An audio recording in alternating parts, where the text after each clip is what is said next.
Mega love shout out mga kakabsat. Good evening na. Medyo madilim-dilim na. Good evening na, Mabsat. Alright, ano pa pag-usapan natin? Ako si Pig Lacson, merong latest, Mabsat. Ano sabi dito ni Pig Lacson? Ako po, Pig Lacson, may paglilinaw sa impeachment at kung ano ang dapat na threshold for conviction. Ako po, actually, narinig na natin kay Senator Ping to, pero mukhang may magbabagong ihip ng hangin. Tingnan na lang natin. Huwag natin paligoy-ligoyin to. Let's do this. Pasok, Senator Ping. Kasama na po natin ang isa sa mga senator judge ng Vice President Sara Duterte impeachment trial at member din po ng Senate Majority Bloc. Nagbabalik po sa ating programa si Senator Panfilo Ping Lacson. Senator, good morning po sa inyo. Maraming salamat. Good morning po, Sen. Thank you. Good morning, Christian. Good morning, Victoria. At anong ganap? Magandang umaga rin. Salamat po. Thank you, Sen. So tayo po ay naka 1 week na sa ilang weeks na impeachment trial. Sir, ano po ang inyong assessment doon sa first 3 days po ng paglilitis? Unang assessment, yung 3 days, parang naka 3 buwan na kami. Yun lang. Ganun katagal, ganun First fast. 3 days. Bakit, sir? Bakit parang 3 buwan? Nakakainis. Kasi alam mo, hindi naman tayo sanay sa kaganapan sa mga korte, di ba? Ako, may experience ako kasi nung nasa law enforcement ako, malimit ako na kung maharap. Ano? Pero talagang iba yung nakababad ka doon, nakikinig. At kaya yun. Parang feeling ko naka 1 buwan na kami talaga. Tsaka sir, kasi may mga technical din kasing pinag-uusapan doon po sa mga nakaraang 3 araw eh. So part ba yun, sir, nung parang feeling nyo ang tagal na nung inyong naging proceeding po? Totoo yun. Parang napakarami na kasing nangyari. Kaya yun ang feeling na parang napakatagal na ng mga pagdinig na ginagawa.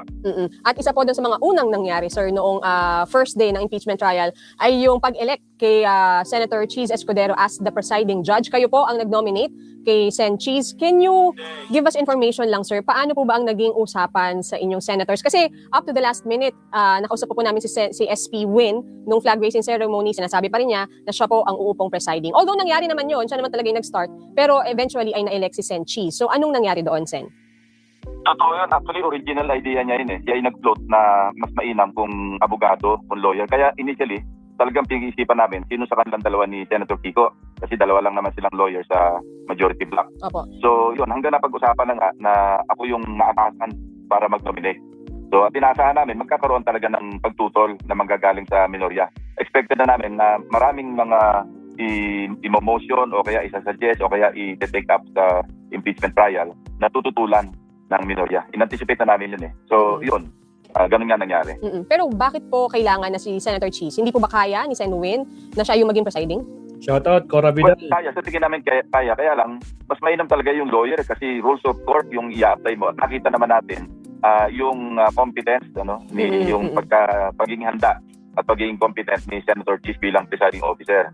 At hindi lang naman ito ako yung nakaka-observe, kundi pati mga mamamayan na rin na nagmamasid, nanonood sa impeachment trial. Alam naman natin, wala naman siguro. Isa lang narinig kung para nag-criticize si Attorney Panelo. Expected din naman yon na hindi mo rin naman masasatisfy lahat.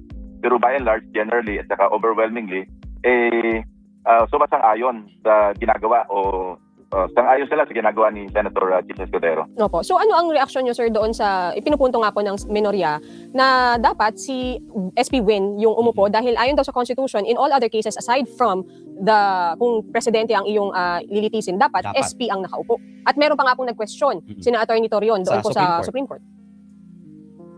Isa lang pinggagalingan nagko-question eh. Pag nakakarinig ako ng mga interviews ng mga constitutionalists, yung mga legal experts, mga professor sa law professor sa UP, kung saan sa mga paaralan, nagkakaisa naman sila na talagang hindi naman talaga kailangan Senate President ang maging presiding officer. So, wala sumasang-ayon sa kanila actually. Wala pa ako narinig na interview ng mga talagang may alam sa batas at saka sa konstitusyon na sumasang-ayon doon sa mga nag-object o kaya tumututol doon sa pagiging presiding officer o paghahalal namin ng presiding officer. Huwag na natin sabihin yung mga personalidad. Kasi yung the mere idea ng paghahalal ng presiding officer na hindi Senate President, nagkakaisa naman yung mga maalam sa konstitusyon at maalam sa batas. Sa tingin ninyo, Senator, meron bang mas malalim pang posibleng dahilan? Kaya gano'n na lang din po yung effort at yung pagtalampag sa pagtutol kay Senator Cheese as presiding officer at mas gustong si Senator Gatchalian ang umupong presiding officer? Hindi ko alam, pero parang on cue yung pag-file ni Attorney Torreon eh.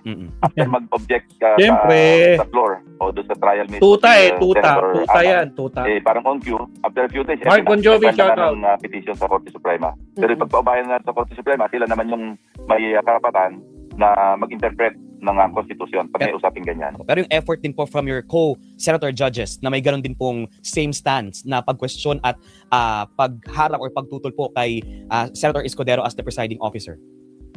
Actually, dalawa lang naman ang tumutol, yung magkapatid na Cayetano hindi ba? Yung iba naman, wala naman na kami naririnig. Maski nung nag-caucus kami, kasi all senators caucus kami 1 week before magsimula yung trial, dalawa yung nag-attend sa kanilang grupo, si Senator Rigata, Senator Robin Padilla. Hindi nga na-take up yan wala kami narinig na pagtutol man lang. Na of course, hindi pa naman namin na-take up o hindi pa na-elect si Senator Chis doon, pero medyo alam na rin naman nila na hindi yung Senate President ang mag-preside. Pero hindi yan ang main issue Actually, ang pinakiusap nila noon kasi pinadala nila kami noon ng parang letter, parang resolution, hindi naman resolution, pero parang sulat, draft na sulat papunta sa Sandigan Bayan at nakapirma dahil lahat doon yung miyembro ng minority. At pinapag-usapan kami ni Senator Loren kung pwedeng magpirma kami. Ako nga yung unang-unang tumutol doon. Sabi ko, hindi maganda kung tayo bilang impeachment court o bilang Senado susulat sa Sandigan Bayan para payagan yung ating kasama. At that time, si Senator Estrada pa lamang yung nakakulong. Sabi ko, parang hindi maganda pangipain na nangimasok tayo sa judicial process. So, yan din ngayon ang iniraise ni Senator Alan doon nung nasa trial na kami. Opo. Nag-motion siya kung pwede kaming sumulat sa Sandigan Bayan. Pero nga, na-overtake na rin ng development kasi nag-file din para ng motion si Senator Estrada. Actually, yun ang idea namin noon Sabi namin, ang maganda dyan, yung lawyer ni Senator Jinggoy, ang mag-file ng motion, hindi yung impeachment court. Kasi para tayong, nag-interfere doon sa Sandigan Bayan. Pero agree kayo, sir, na since ang threshold daw dapat, sabi po ni SP Cheese, ay 16, dapat mapagbigyan din si Senators Estrada at Marcoleta na makadalo sa trial para ma-observe nila talaga at mas magkaroon sila ng proper judgment tungkol po dito sa trial? Yung pag-attend nila, hindi ako sang-ayon kasi ang jurisdiction nila nasa korte, wala na sa Senado Pero yung 16, sumasang-ayon ako doon. Ano naman yun kinwalify ko naman noong tumayo ako dahil hindi ko kino-question yung 16 at threshold. Ang tinatanong ko lang, kinaklarify ko kasi nakapaloob doon sa opening statement ni Senator Cheese yung sinabi niyang 16 yung dapat yung boto, yung 2/3. Dahil sa opening statement na paloob yun, hindi naman talaga, kaya hindi malinaw. Actually, marami din tumawag sa akin, ano ba yung statement ni presiding officer, yung ba yung ruling na ng impeachment court o sarili niyang opinion. Ako rin, medyo confused ako doon, kaya kinlarify ko para na sa ganun. Kung sakaling merong gusto mag-question, meron na silang karapatan na mag-question kasi may tinatawag na may controversy na, may justiciable issue na dahil nga ruling na ng impeachment court yun. So sa ngayon, wala pa namang ginagawa yung prosecution o kaya magsisinong sa mga kababayan natin para questionin yung pahayag na yun o yung ruling. Hindi na pahayag yun, ruling na yun ng impeachment court. Pero dapat yung 2/3 ng 24. At ako, ganun din yung aking pananaw. Opo. Kasi hanggang ngayon, miyembro pa naman sila. Kasi pag sinabing all members of the Senate, that's 24. So, at binanggit pa nga ni Senator Escudero noon, I think inulit niya ito sa kanyang opening statement, na yung issue pa nung panahon ni naging Vice President Gloria Macapagal Arroyo, dahil senador siya, umakyat sa bilang Vice President, nabakante yung isa, so 23 lang yung senador noon. At talagang hindi na member noon si Vice President o naging President Gloria Macapagal Arroyo. Pero ang decision pa rin ng Korte Suprema, 24 pa rin yung base number. So pero alam mo naman ang jurisprudence, di ba? Pamisa-misan, pagka may mga bagong circumstances, nagbabago din. So it's up to kung sino man yung interesado para linawin o questionin sa Korte Suprema yung threshold na bilang, karapatan nila yon. At karapatan din naman ng Korte Suprema na interpret yung ating saligang batas. Pero sa tingin po ninyo, Senator, yung issue or yung usapin dyan sa pagbobotohan, yung threshold ay dapat later on nang ma-discuss kasi maaga pa naman ngayon nagdi-deliberate pa rin naman tayo ng mga articles of impeachment Ang concern namin noon, ako mismo concern ko na ni-raise to din noon nung nag-focus kami. Kung halimbawang hindi yun settled, at kami bilang impeachment sa court, sa dulo na, nagkaroon na kami ng ruling, ng decision. Halimbawa, merong ang interpretation namin hindi 24 yung base number dahil dahil kukunti na lang naiwan, hindi na sapat yung numero para magbigay ng boto. At kung halimbawang sa ruling na nagkaroon ng controversy, maantala pa yung trial kung sakaling doon palang i-raise, hindi ba? Dahil o kaya nag-rule kami na okay, hindi naman tayo 24, 20 lang tayo at nanalo yung sabihin na nagsabi na hindi, ibebase natin sa 20 lamang.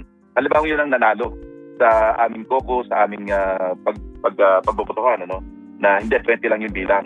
Isipin mong kahiyaan kasi unang-una, malinaw naman na yung decision ng impeachment court unappealable, hindi pwedeng i-reverse ng Korte Suprema. Pero maliwanag din naman Rule 65 na malawak yung poder ng Korte Suprema sa pag merong grave abuse of discretion. Hindi ba, Christian, Victoria, napaka-awkward, halimbawa sinabi namin hindi. 12 lamang yung 2/3 o kaya 13 o kaya 14. Pagkatapos merong magre-raise ng issue sa Korte Suprema at i-reverse. Yun ang messy. Kasi nando tayo sa naipit tayo sa interpretasyon na hindi pwedeng i-appeal yung decision ng impeachment court. Pero meron namang nangyaring grave abuse of discretion kaya na-reverse o hindi pinayagan ng Korte Suprema na yung number of votes to convict na 2/3 hindi 16. Napaka-messy noon, baka magkaroon pa ng gulo.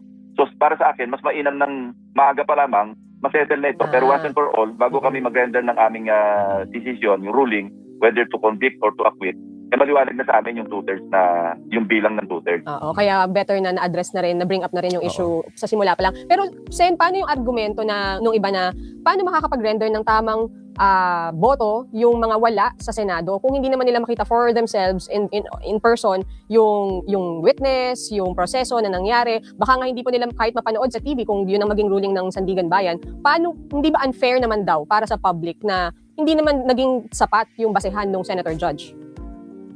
Yes, ang Victoria, ang abstention, ang bilang niya acquittal Kasi sa Constitution, sinasabi naman, 2/3 vote para mag-convict. Hindi naman sinabing 9 votes to acquit, di ba? Yes. So kung halimbawang nag-abstain, hindi nakaboto, for some reason, nagkasakit sa araw ng botohan, o kaya nag-abstain, ang bilang noon, doon sa bali acquittal.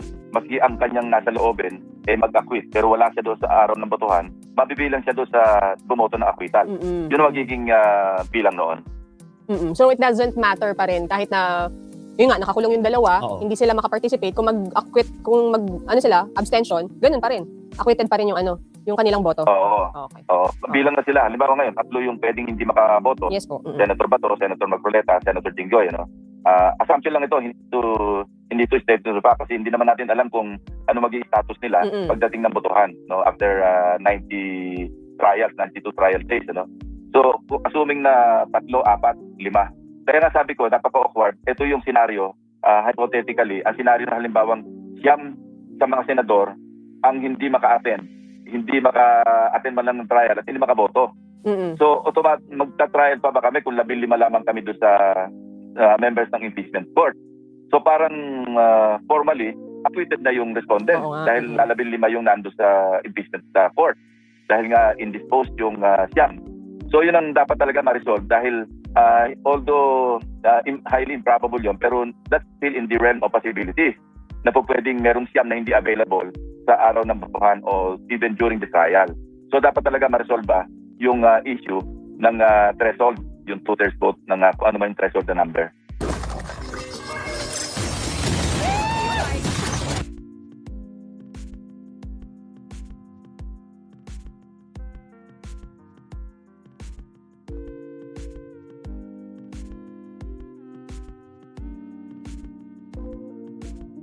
Wala akong yung sound. So, pag-uusapan dyan kung ano talaga totong track. Kaya dapat desisyon na nila kung ano talaga dapat. Is it base 24 or base 21 na lang ba? At sir, ang Senator... Yung 2/3 vote ng kung ano man yung threshold na number. Very soon. Opo. At sir, ang Senator Judges, kayo, ang laki na responsibility niyo po para hindi magsalita on the merits of the case. Si Senator Robin Hood Padilla po may pinost sa kanyang Facebook page, I think kahapon ba or nung Thursday, about doon sa video na ino-authenticate ni NBI Senior Agent Kalilong. May sinabi po si Senator Robin na dapat yung raw na recording ang maging basehan. So parang pinupunan siya ng merits of the case na yung kanyang tinatalakay. Pero kung kayong apela sa inyong fellow Senator Judges on this po, Sen? Kami, we should be responsible enough na dapat conscious kami lagi na mga huwes kami. Hindi kami pwedeng magpahayag even sa mga interviews na tulad nito o maging doon sa mismong sa trial na magpo-project na kami panic sa prosecution o kaya panic sa depensa. At saka sa Rule 18, meron niyang saklaw kami ng tinatawag na sub judice na hindi kami pwede magpahayag sa mga interviews bilang mga senator judges tungkol doon sa merito ng kaso na aming dinidinig. Pero ako, I think, alam mo, nung nabasa ko yung pahayag ng aming spokesperson, I think he should not do that. With due respect to Attorney Tonggol. Tonggol, yung aming spokesperson. Kasi spokesperson siya ng impeachment court. Spokesperson siya, nagsasalita siya on behalf of all the senators. So wag niyang ibalik sa amin, parang kami yung kinoposyonan niya, ina-admonish niya, na wag kami magsalita ng ganon. No, kung halimbawa merong sa aming nakapagsalita, ite-take up na lang namin dapat yun sa aming caucus, na wag niya na ipahayag sa publiko, parang pinagsasabihan niya yung senator judges. Siya, spokesperson siya ng mga senator judges Kasi siya yung spokesperson ng, I think he should refrain, at the very least, from commenting kung ano man yung naging behavior o naging pahayag ng isa o ilan sa mga senator judges. I think that's uncalled for. Kasi hindi naman siya kritiko Spokesman siya, spokesperson siya. At spokesperson siya namin.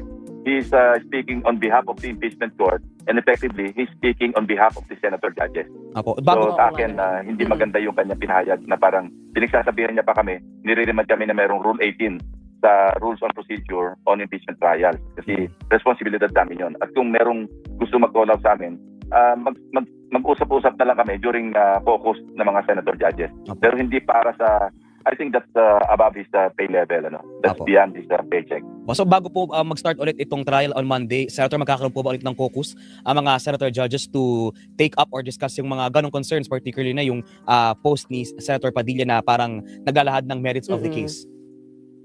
Darating kami doon kasi unang-una may mga pending motions Yung motion nga na hindi nag-ruling si presiding officer yung motion ni Senator Cayetano na payagan, na sumulat kami sa Sandigan Bayan para payagan. Hindi resolve yun, Kasi sa akin, yung sinasabi kong parang effectively wala na, parang na-spare na kami from that responsibility o yung task na sumulat sa Sandigan Bayan. Kasi nga, may ruling na kasi naunahan na ng motion at dininay na yung motion.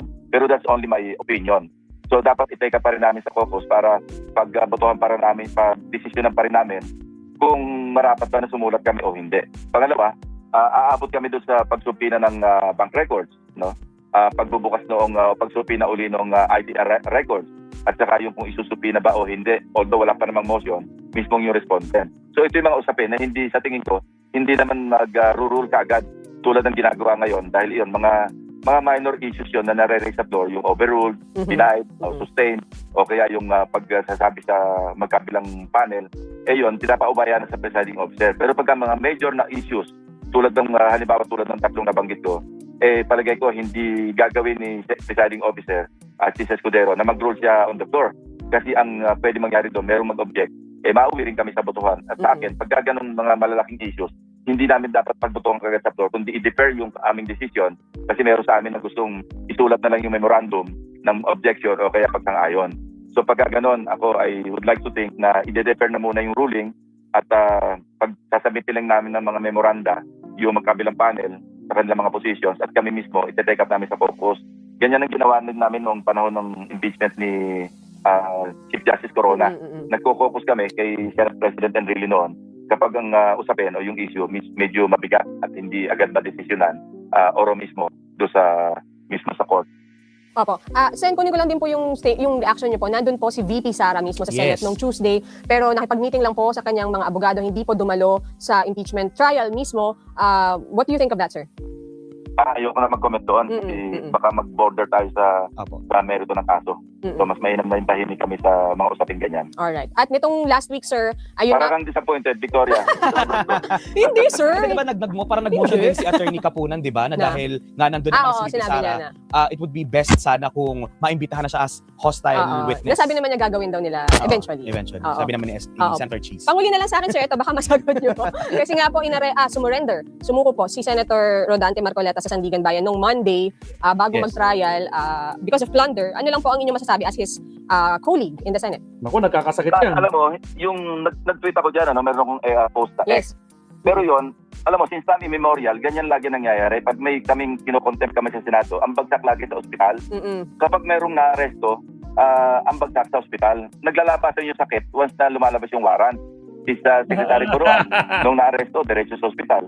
Yung mga nakaraan din mga pangyayari, nakakakita tayo na kapag yung tao hindi pangkaraniwan, sa halip na sa pangkaraniwang kulungan, napipiit, ang takbo sa ospital. So parang nasabi ko lang na parang nagiging pattern, ano? Hindi ito yung, ang interpretasyon ng iba, na mga nagbabas pa nga, na pinapatungkulan po si Senator Marcoleta. No? Posibleng gano'n, pero Deborah G, shout out. ang aking pinatutungkulan talaga, yung kaganapan lagi, na pagka merong nakokontempt at May libasog. bigla nagkakasakit. At pagka nagkakawaran at medyo mataas yung antas sa lipunan ng tao, bigla nagkakasakit, naglalabasan yung sakit. Merong pulmonya, merong mataas ang blood pressure, mataas ang cholesterol, kung ano masakit, nagkakaroon ng brace sa leeg, tapos masakit yung likod. Lahat ng sakit naglalabasan, parang kasabay ng paglabas ng warado pa rin, lumalabas yung sakit. So ano dapat, sir, ang gawin? Kasi di ba PNP yung nag-accommodate ng ganyan eh? So, unang-una, ang isang issue dyan, ang PNP General Hospital, may sariling pondo yan, public funds yan eh. Ang authorized lang dyan na ma-confine, ang pag-alam ko kasi dating si PNP ako, yung mismo member ng PNP o kaya dependent, no, o kaya for some reason, pero sino ngayon mag-shoulder? No, mga gamot. Sino mag-shoulder nung ward o nung kwarto? Hindi naman, ang pag-alam ko, hindi naman dependent si Secretary Bunuan, hindi naman dependent ng PNP si Senator Marcoleta. No, anong araw hindi naman dependent si Senator Juan Jose Enrile nung na-confine din sa hospital. No, meron siyang napaso sa Napoles case. Pero at least si Senator Enrile, naging Secretary of National Defense siya eh. At yung PNP dati naman PC na dating branch ng Armed Forces. So, yun lang naman aking issue. At saka baka merong PNP member na nadi-deny ng space doon sa PNP General Hospital. Minsan kasi hindi nabibigyan ng kwarto. Pero bakit yung hindi dependent nandun? Sinong gumagas doon? Gusto kong i-raise ito pagkaroon ng budget deliberation para sa 2027. Which is Yung malapit na DILG po. saka yung PNP. Alright. Itatanong ko ito eh. Okay. Sino ba yung mga authorized lamang na ma-confine doon? At sino yung shoulder ng expenses doon sa PNP General Hospital? Kapag hindi dependent o hindi member ng Philippine National Police na naka-confine. Okay. Na malapit na pong mangyari dahil malapit na rin mag-budget season. Sen, thank you so much po sa Opo. inyong oras. Maraming salamat po. as See you always. next week, sir, sa Senado. Thank you po. Thank you. Thank you. The epic online action game War Thunder. Alright. Salamat, Senator Ping Lacson, sa mga updates, no? So, dapat na talaga nilang pag-usapan. Ano ba talaga ang totoong threshold dyan, di ba, Sir Leonardo? Is it 16 or 14? Kasi pag 21, 14 lang. Nako pa, bawas ng dalawa dyan. Kailangan nilang ayusin talaga yan. Emily Basog, watching from La Union. Ayan, Sir Leonardo, naghahanap sila ng venue para sa deliberation budget. Sa Baguio na lang malamig pa. Baka mainit ang mga giging talakayan sa budget. Yun lang. Alright, ito mag-con tayo. Merong nakita ako dito, si Sir Bud Caster. Mukhang sabi na dito, bistado ang fake pneumonia ni Marcoleta nang tinanggap niya ang alin. Tinanggap niya si Robin. O yun lang. Sige nga. Bakit guys? Di ba kung may pneumonia, bawal talaga. Bakit tinanggap niya si Sarah at si Robin, di ba? O sige, pakinggan natin yung version ni Sir Bud Caster, mga absat. Countdown muna tayo para sa ating puputulin natin pa eh. Countdown tayo in 30 seconds. Here we go.